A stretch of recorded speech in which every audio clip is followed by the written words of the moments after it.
Sick of isolation? Watched everything on Netflix? Miss your friends?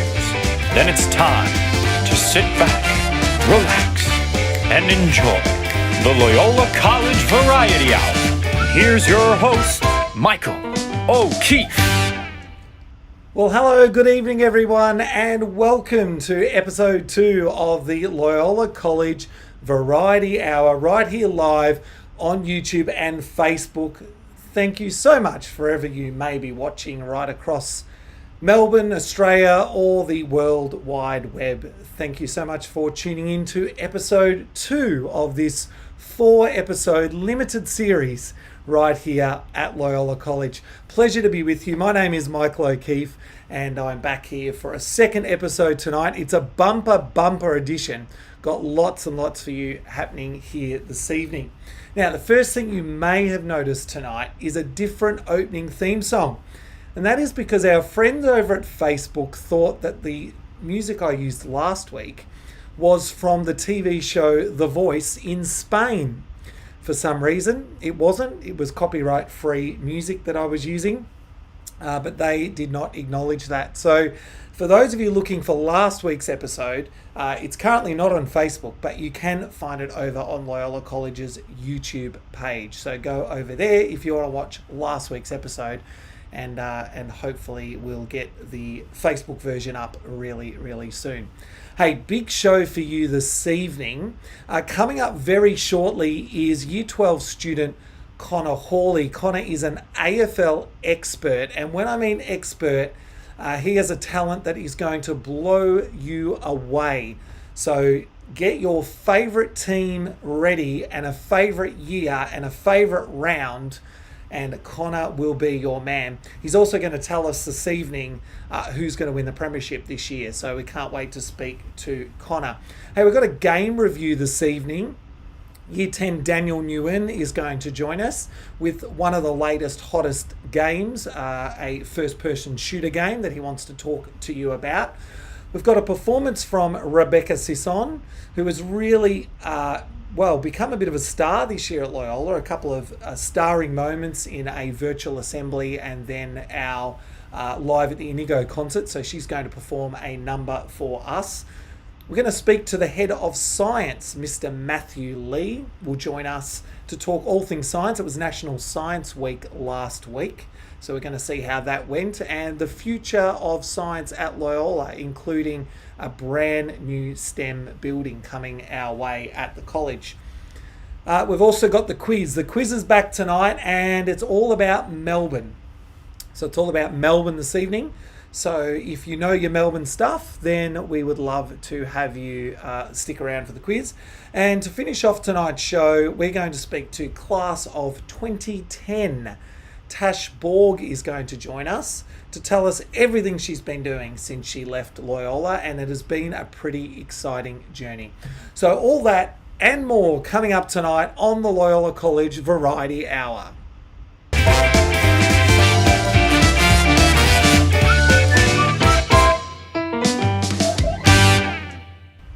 All right, so the AFL, for those of you that aren't off watching the AFL right now, stick around here. You don't really need to see Collingwood lose again this evening. We are going to be joined right now by our AFL expert. He's a Year 12 VCAL student and one of our favourites around the college. Would you please welcome to the show this evening, Connor Hawley. Connor, good evening. Good evening. How are you? I'm very good. That is good. And how is isolation going for you right now? It's very tough. I'm not able to see my friends. And it's pretty boring being at home, and knowing that we can't leave home really at all. It's just really tough. Tough for everyone, but that's the way it is. And hopefully, as a Year 12 student, you're going to be back in the last week of term. That's what we're all hoping. Yeah. Now, you're a VCAL. Yeah. This wasn't the year I was hoping for the last year of school. Year 12, I hoped it would go well, but fortunately, Yes, it hasn't 2020 certainly a year that some want to forget, but I think it's important we acknowledge our Year 12s that are out there. They're doing it pretty tough, but spoke to the college committee today and they seem quite positive about the end of the year. Now, I want to talk to you about VCAL. You're a VCAL student. What Yep. is your area? What are you specialising in as a VCAL student? So I'm doing for my course for vet. I'm doing sport and recreation. I go to NCAT every Wednesday to do my vet course at TAFE. Yep. That's every Wednesday, and every Friday I go to St Mary's Primary School in Greensborough, and I help out there as part of my work placement. And what would you like to get into when you leave school? What's sort of your area? It's not really related to my TAFE course or work placement, but I hope to get into sports statistics. Yep. Did my work experience 2 years ago at a sports statistics company Yep. based in Melbourne, which was Champion Data, and loved my time there. So I think that gave me a really good opportunity. Well, like gave me a really good path to potentially getting into that further down the track. Oh, for sure. And Champion Data, of course, supply all the statistics for the AFL. Yeah. So that's certainly a place Yep. that would be great for you to end up. And I think, talking about VCAL, this is what is great about the program. You're doing sport and rec, so you're in that sports space. But all the skills that you're taught at school, like numeracy, literacy, and the workplace skills, they're going to help you find a job, aren't they, in the next few years? Yeah. Yeah, definitely.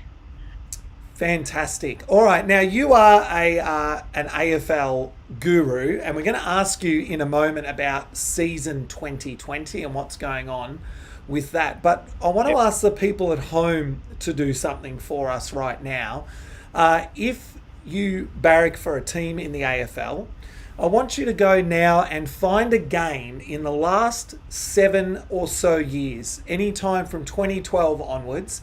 I want you to find a game and a round of your favourite team. So, let's say you barrack for the Western Bulldogs. You might say Western Bulldogs round 6, 2015. And those people at home, I want you to list some of those in YouTube or Facebook chat. And Connor's going to do something pretty special with that information very shortly. But before we do that, I've got a few questions to ask you. How do you think 2020 footy season's going so far? It's a season like no other. The only round one got played, and then the season got suspended due to COVID, mainly because of the closing of the borders. And then it eventually got back underway, and it's just been really good to have footy back. Like, it was suspended for nearly 3 months.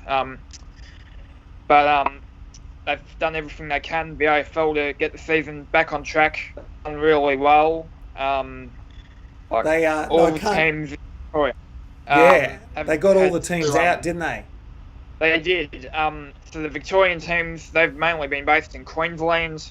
A few have also been based in Perth, and a few are going to be based in Cairns. I think Queensland have done a great job in keeping the season alive. Like, they've hosted quite a lot of AFL clubs this year because of the COVID in their other states. They would be the favourite at the moment to host the grand final, you would think? Yes, they are. The Gabba in Brisbane, which is one of the biggest capacity stadiums in Brisbane, where there's not much virus activity. It's been the favourite to host the grand final for quite a while now. And maybe even the Brownlow medal as well could potentially take place somewhere in Brisbane instead of usually where it is at Crown, Melbourne this year. Now, talking about the Brownlow and the Premiership, why don't we start with the Brownlow? Who do you think at the moment is favourite for the Brownlow medal? I think Locke Neal of the Brisbane Lions is the favourite. He's been magnificent this year. One of the leading disposal getters in the competition, and a great midfielder who wins the ball and also is able to kick goals regularly as well. That's a big part of playing midfield, being able to kick goals. So I think he's had a great season, and I think he might be the favourite to win Brownlow. And what about the Premiership? the premiership. This year's premiership is going to be one of the most special to have ever been won because of the circumstances that we're in at the moment with the AFL, and the clubs have had to do so much had to sacrifice so much, like play home games in different states.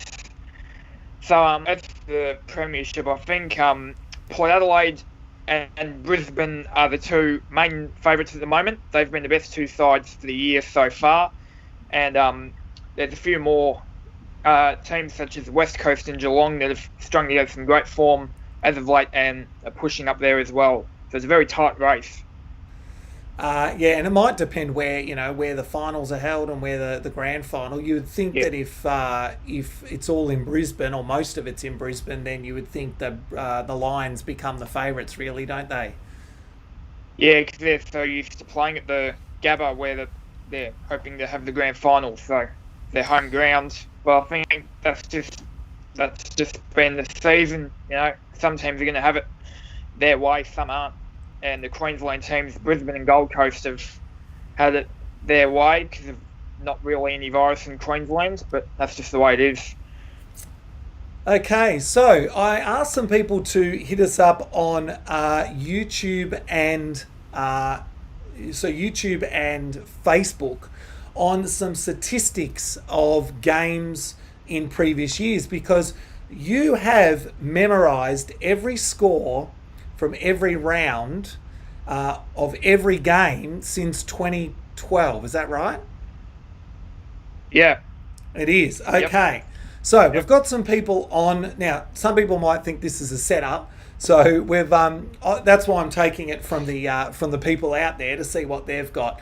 So we've got the first one. I've also got a website open here so we can double check it. Which you can't see, but I'm not going to bring up until you give the results anyway. So let me see if I can get this happening here and get our scores down the bottom. There we are. People could see. All right. So the first game is round 21, 2019. So I'll just get you to think about that for a moment. I've got it up here. Round 21, 2019, Western Bulldogs. Who did they play and what was the score? The Bulldogs played Essendon at Marvel Stadium on Saturday night, and the score was 21-11-137 the Bulldogs to Essendon 4-9-33. They did, and you probably remember that game because it's your Bombers went down there. For all the wrong reasons. That was embarrassing. We kicked the first goal of the game, and then we conceded 21 goals in a row. Did you really? 21 goals in a row by the Dogs. And did anyone kick a bag? The Bulldogs had a even spread of goal kickers. They had 4 players kick 3 goals in the game. Another 2 players kicked 2. It was a really, really solid team performance from the Bulldogs. For the Bombers, there wasn't too much going on up forward. We kicked the first goal again inside the first 20 seconds, and then we didn't kick another until late in the fourth quarter. Wow. Okay. So we've got another one here off Facebook. The 2013, and this involves my team, the 2013 preliminary final, Hawks versus the Cats. Yep. What were the scores there? Yeah, Hawthorn won by 5 points and made it through to the grand final, and then won the premiership by beating Fremantle. But the score in the prelim final was 14-18, 102 Hawthorn to 15-7, 97 the Cats. That's true. And while we're there, I'm on that page already. The Hawks went on to win that premiership in a pretty low-scoring affair. What was the score there?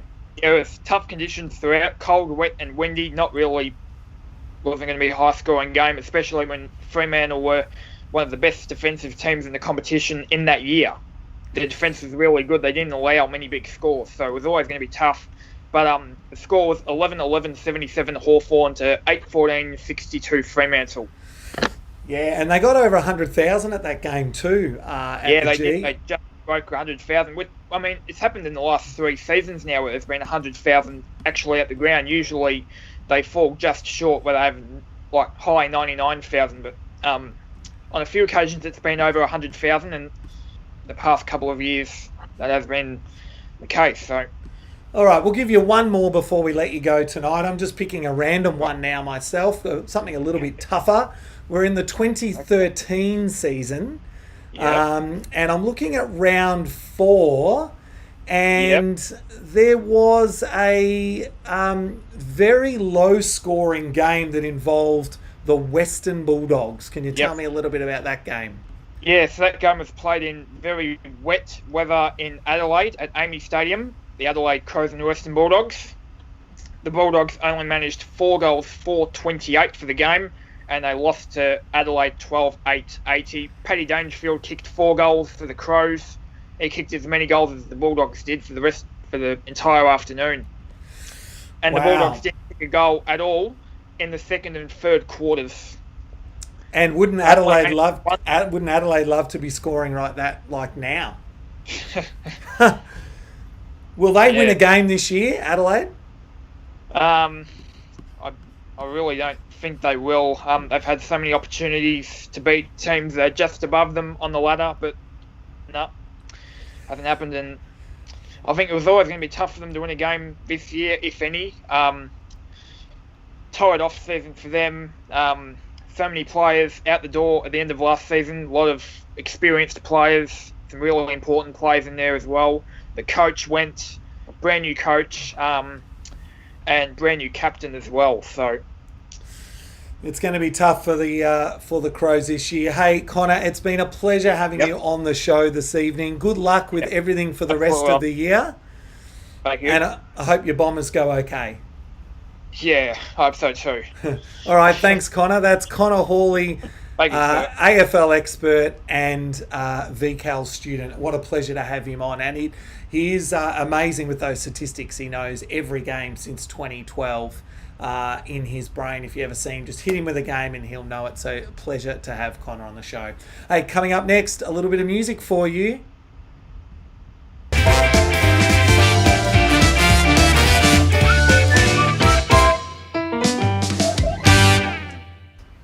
Okay, last week we were blown away by Matilda Kelly, only in Year 7, singing a big Adele hit. But tonight we welcome one of our more experienced campaigners at the school. Would you please welcome to the show Rebecca Sisson? Hey Beck, how are you? Hi, I'm good. How are you? Very well, and a pleasure to have you on this evening. How is life for you in lockdown? It's honestly not bad. Like, I really like being at home. Yeah, I think last time I needed to be more organised, so this time I've sort of set a schedule for myself during the day. So yeah, that's been really helpful. Yeah. And just a bit about your singing. When did you start singing? Was it, was the family, was Mum a singer? How did you get into it? Well, Mum is a singer. My whole family sings. I'm also Filipino, so like singing and music is a big part of my family. So I think I've been singing for a very long time. Yeah. Fantastic. Well, it's a pleasure to have you on the show. And tonight, you're going to sing a song from a musical that hasn't actually hit Australia yet on stage, but the people that I know have seen it on Broadway think it's amazing. It's actually Anastasia the musical. And what song are you singing for us tonight? I'm singing Journey to the Past. Journey to the Past. All right, I'll let you set up a little bit there. And this is Rebecca Sisson. You'll be able to see her in Mary Poppins next year. Has a big number in Supercolour. But for now, she's singing this big Broadway hit, Journey to the Past, from Anastasia the musical.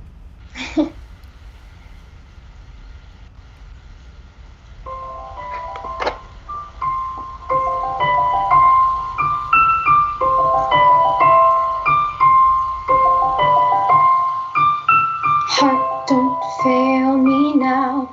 Courage, don't desert me. Don't turn back now that we're here. People always say life is full of choices. No one ever mentions fear or how the world can seem so vast on this journey to the past.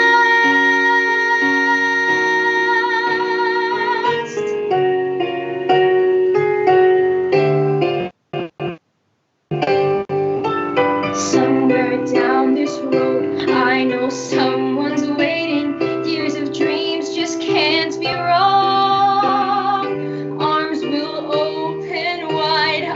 be safe and wanted, finally home where I belong.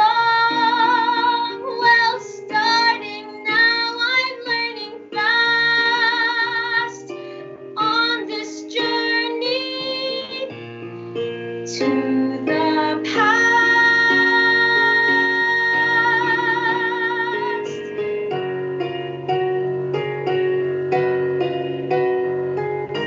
Home, love, family. There was once a time I must have had them too. Home, love, family. I will never be complete until I find you. One step at a time, one hope, then another. Who knows where this road may go? Back to who I was, on to find my future.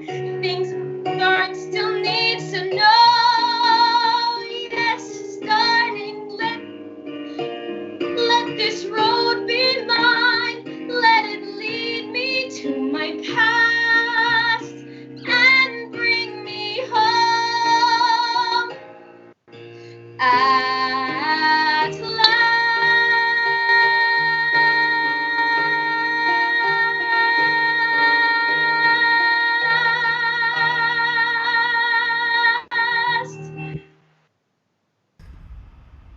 Okay, Rebecca, fantastic, wonderful. It's a wonderful musical if you haven't seen it. What sort of musicals are you into? All of them, or are there particular ones that you like? Well, isolation has sort of like heightened my obsession, but I'm trying to get through from like the most new musicals to the oldest musicals. So right now I'm into like very modern musicals, but yeah, only recently, very recently. But like, yeah. Very good. Well, that's fantastic, Rebecca. Thank you so much. If you want to hear more of Rebecca, you can go and search for Live at the Indigo on our YouTube channel, and you will find Rebecca singing there in a concert we did a few weeks ago. Thank you so much, Rebecca, for joining us tonight. Thank you. Thanks for having me. No worries. Rebecca Sisson there with a big hit from Broadway's Anastasia the musical.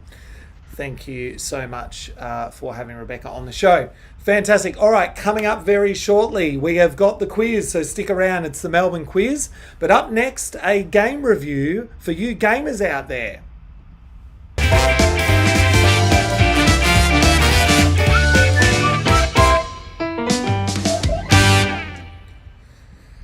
Okay, joining us now live from his gaming station, if you will, from Year 10. Would you please welcome to the show Daniel Nguyen. Daniel, good evening. Good evening, Mr. How are you? How are you? I'm all good. I'm good. That's good. And how is isolation treating you at the moment? It's good to be outside once in a while. And I assume for a gamer, you don't mind being stuck inside in front of your computer. No, just in fact, right now I'm scoring some points in Just Dance. A true gamer. He's playing even while doing an interview. All right, you have a game for us tonight to talk about, and I noticed this game's only been out for a few weeks now. Is that right? It's been about 2 months since its release came out. Right, 2 months. Fantastic. All right, the game. Now, have I got this right? Is it Valorant? Valorant? Yeah. All right, you tell us a little bit about Valorant. I've got some gameplay I can show people over the top. Tell us a little bit about this game. Valorant is a tactical first-person shooter developed by the team behind League of Legends. Valorant pits 5 people against another team of 5, meaning we have 5v5 team battle. First to 13 wins. At the start of the game, you select a operator for each person to use. Once locked in, you're stuck with them. The aim of the game is to plant a spike, a device known as the spike, as an attacker, or stop the attackers from doing so as defenders. At the start of rounds, you have to buy weapons and abilities in order to use them to the full its potential.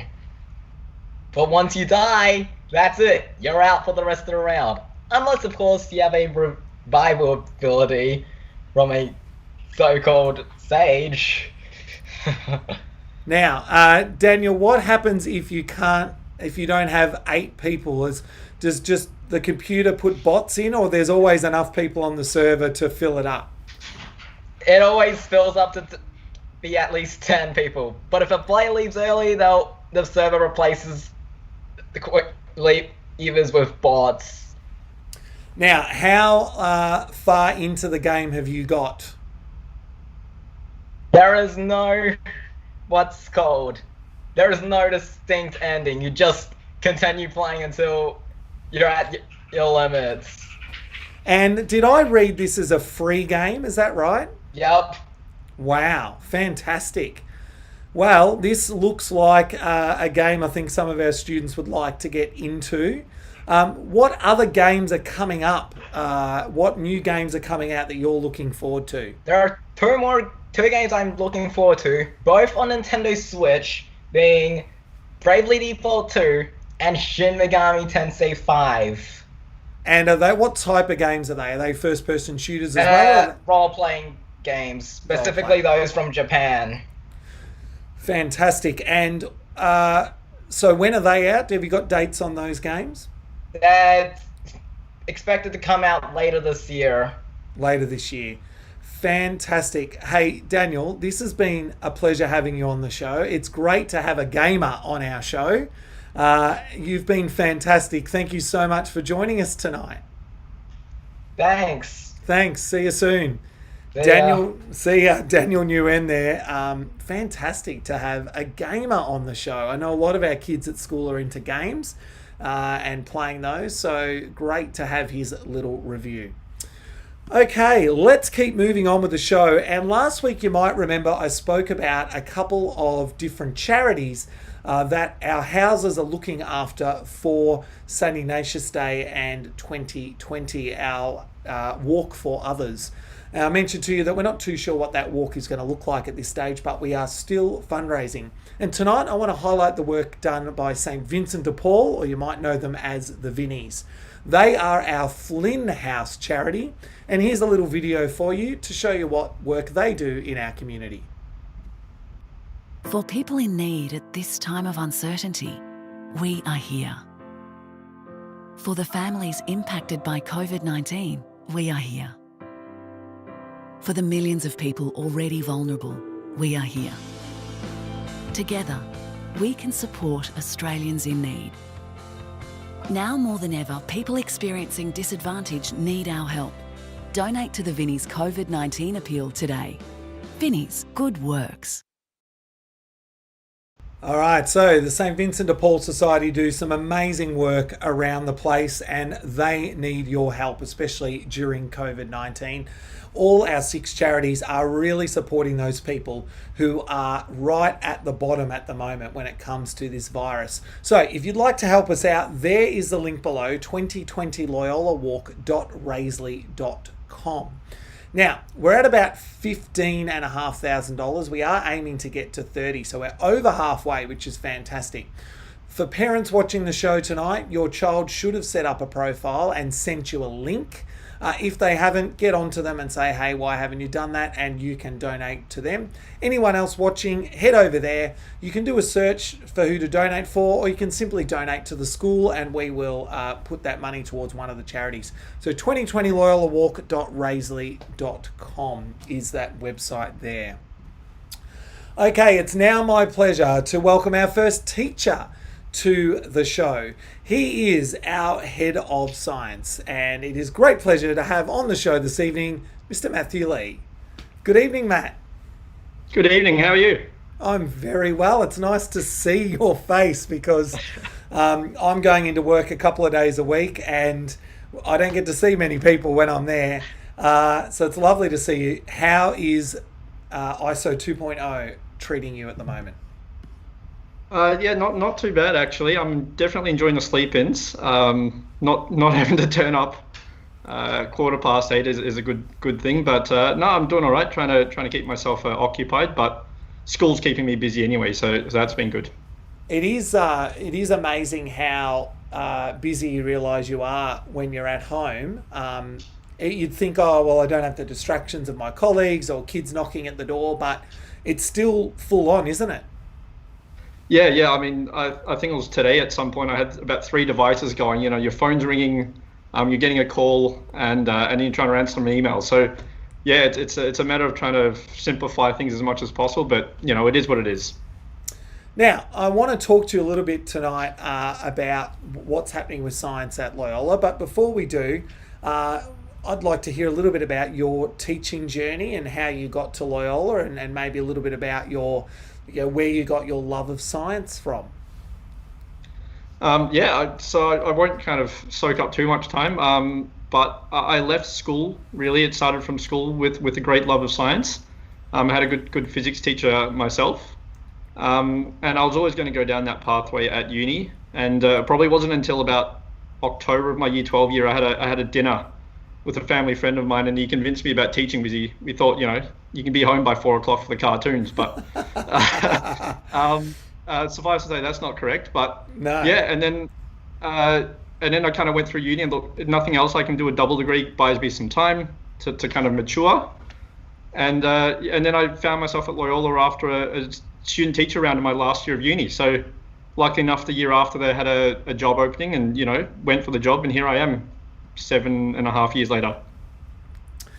And like a lot of young teachers sort of just keep their head down and try to get through what they can, but you pretty early on put your hand up for the head of science role. Yeah, it's not something that you would necessarily realize, that I didn't realize absolutely. You know, when they say, where do you see yourself in 5 years? But you know, when the opportunity came, and I thought I'd give it a shot, and I mean, I've learned dramatically. I've learned heaps, and it's really been a blessing to have such a great faculty behind me as well. So I've enjoyed it so far. Tell us a little bit about what you love about Loyola, being at Loyola. Oh, look, for me, I think it's definitely the people, the staff like yourself, your wonderful self, and the students, you know. You know, just everything I've learned so far has been talking to people, talking to staff members, talking to students. And, you know me, I don't take myself too seriously. So to be able to have a laugh just as much as I've learnt has been really good too. So definitely the people. And do you have a moment that stands out from your 7 odd years so far? Probably one of the international trips. Now we're going to talk about this. Of course, you went to NASA. Yep. So tell one us of the about highlights. Yeah. So last year we were lucky. Lauren Hardigan, myself, and 11 students went to a couple places around the US. So we had a 1-week homestay in Tacoma, which is just south of Seattle on the west coast, which was great. We got to meet and talk to a different school, another Jesuit school. And then after that, it was a whirlwind tour of LA to Caltech and a few other places, and then off to Florida to see NASA and Disney World and Universal Studios. Heap of fun. And we were hoping that because the same year I went off to Broadway with our performing arts and visual arts tour, and I guess we're all hoping that next year we might have our science and performing visual arts tour again. So it's probably going to have to wait now till 2022, I would think. Hopefully, fingers crossed. Hey, Tell us a bit about the science faculty. What sort of things do students do? What do you offer? You know, what does it look like on a day-to-day down in K Block?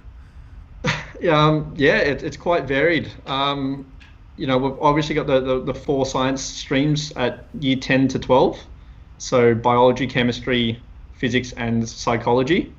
Debatable, again, I'll start this about psychology, but I'm not going to touch it on this on this forum. You might melt YouTube down if you do that. Just get the hate mail coming. But But new to next year as well, systems engineering and systems technology will be part of science. So, that will be all a bit of an exciting, I guess, a change, being able to involve a bit more of a STEM subject and a hands-on subject.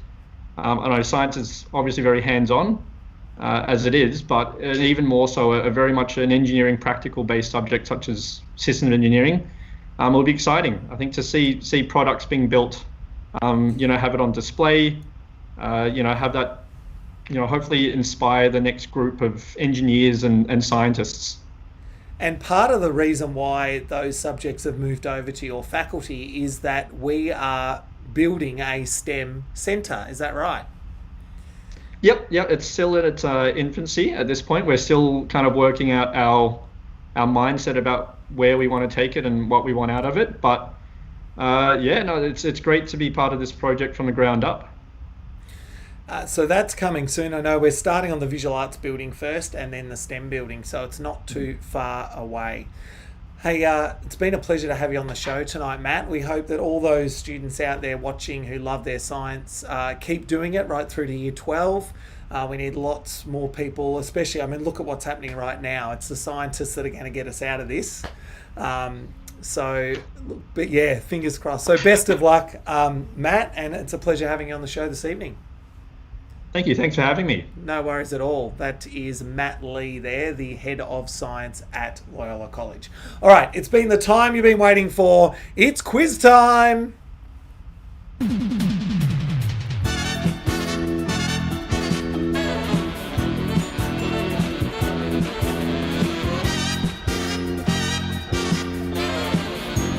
All right, and quiz time is all thanks to Anne Musgrove, one of the top quiz selectors and organisers and answer and question writers in Australia. So big shout out to you, Anne, for helping us out with the questions again this week. All right, the theme this week is Melbourne, everything about Melbourne, and it's I think this week we're doing a bit of old school Melbourne, pre-modern Melbourne, if you will, and then in 2 weeks' time for our last show we're going to go modern Melbourne. So stick around for that one. But let's get to the questions. Question 1. The discovery of what substance was responsible for the population of Melbourne nearly doubling within a few months in 1851? Now, if you're on the Facebook or YouTube feed and you want to have a bit of a go at the answer, I've got that up here tonight, up and running, so I can have a bit of a look at your answers as we go along. And there was a bit of feedback last week. I wasn't giving people long enough to answer the question, so I'll give you a little bit longer tonight. So, discovery of what substance was responsible for the population of Melbourne nearly doubling in 1851. We thought we'd start off with an easy one. Well done to Shiny Croissant and Will Chops on the YouTube. You got it right. It is in fact gold. That was a nice simple one for you, and I do apologise, my eyes darting a little bit here because I'm looking at 500 screens at once to get this happening. So question 2, let's have a look at that now. Melbourne was the first de facto capital city for Australia.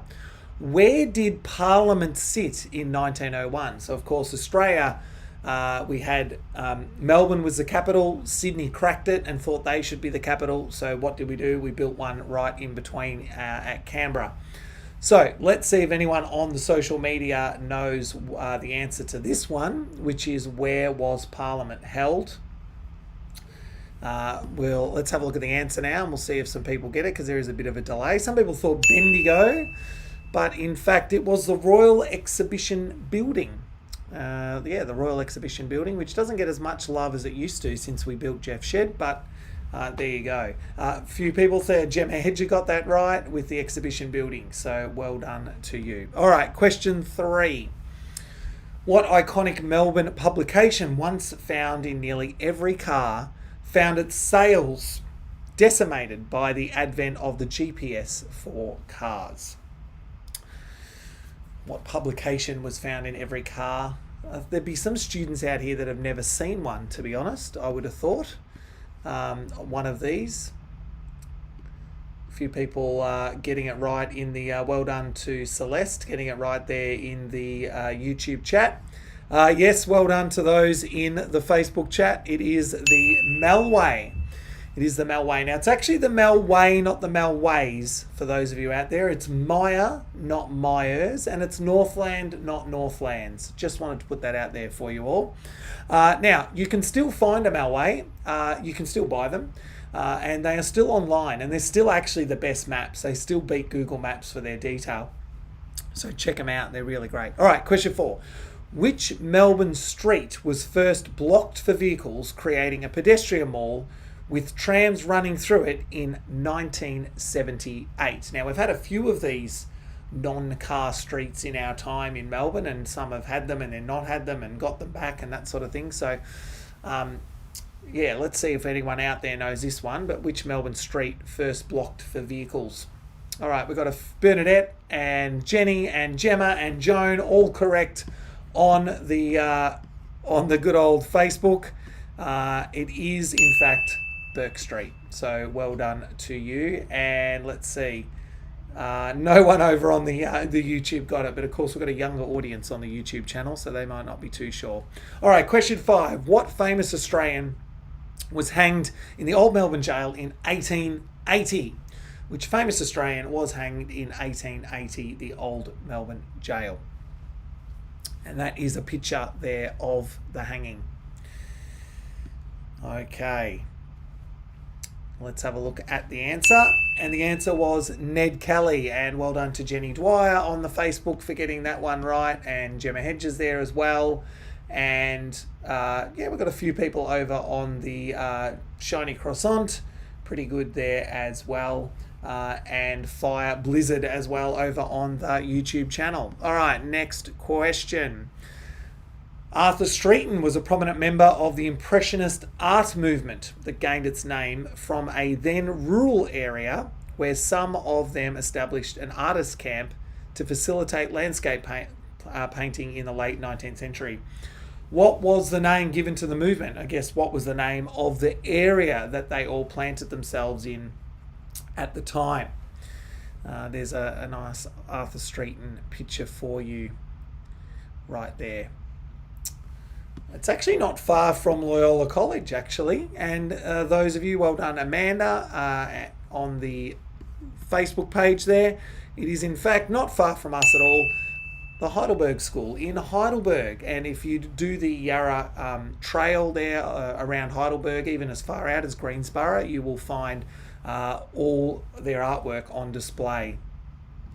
All right, question 7. In 1964, the Beatles came to Melbourne as part of a world tour. What was the venue for their 3 Melbourne shows? So to our big musos out there, where did the Beatles play in 1964? 1964, the Beatles were here in Melbourne. And let's see if anyone gets this. Festival Hall, Melbourne Town Hall. So we've got a few differing answers here. Let's have a look. Let's see what we've got.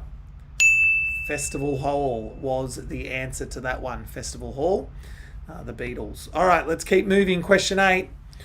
The development of Federation Square during the 1990s led to the construction of a new park, which was given the name that means River of the Mist and riverbank in the language of the Wurundjeri people who lived there at the time of European settlement.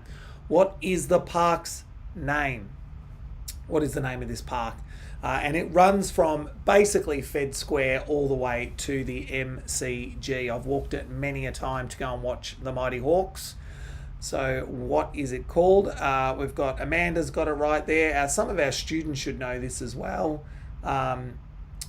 Someone said it's called the MCG. That's not right. Let's have a look. Let's have a look here. The answer, of course, is the Burong Ma.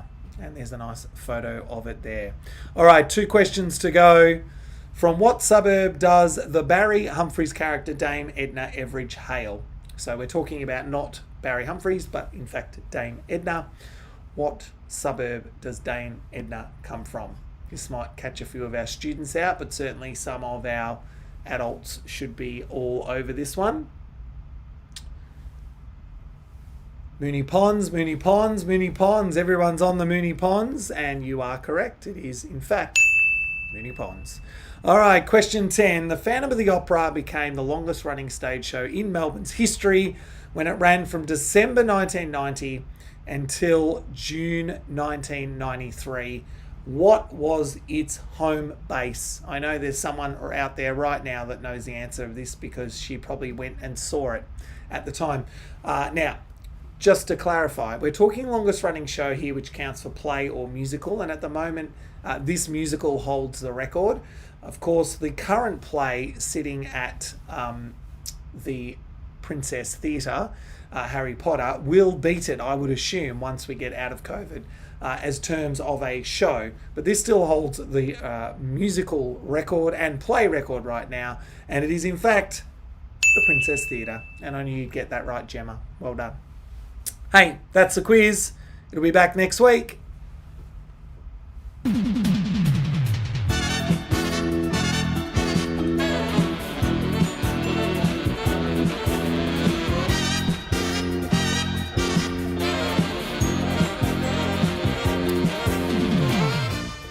All right, the quiz will be back next week with another topic, and then week 4 we're going to come back to the Melbourne questions as well. All right, we are coming up to our last guest for this evening. She made a big impact when she was at Loyola. She's made a big impact out there in society. Up very shortly, we're going to talk to the one and only Tash Borg.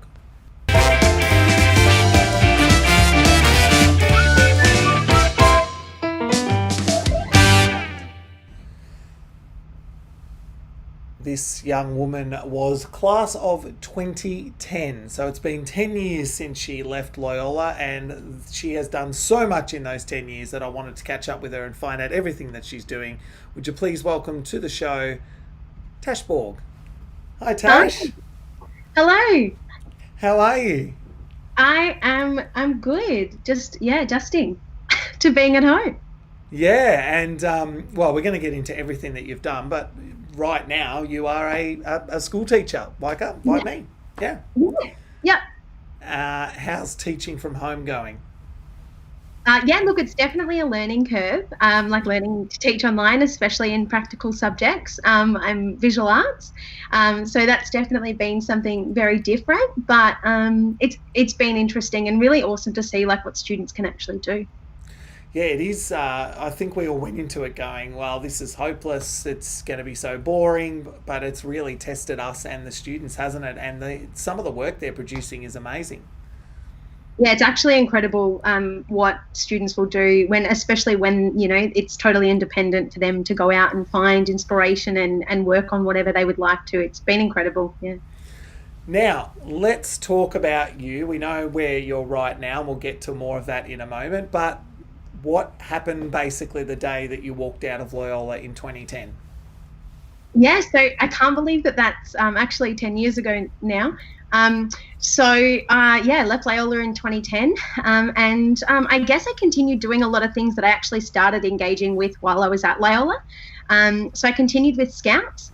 I actually went on to work for both the state team for Scouts Victoria and also the national team in terms of like leadership and training and development. And that stuff was really helpful for me, I guess, in my teaching career. I also worked as a freelance designer and a photographer during that time, and actually did a few things for Loyola, which was pretty awesome to come back.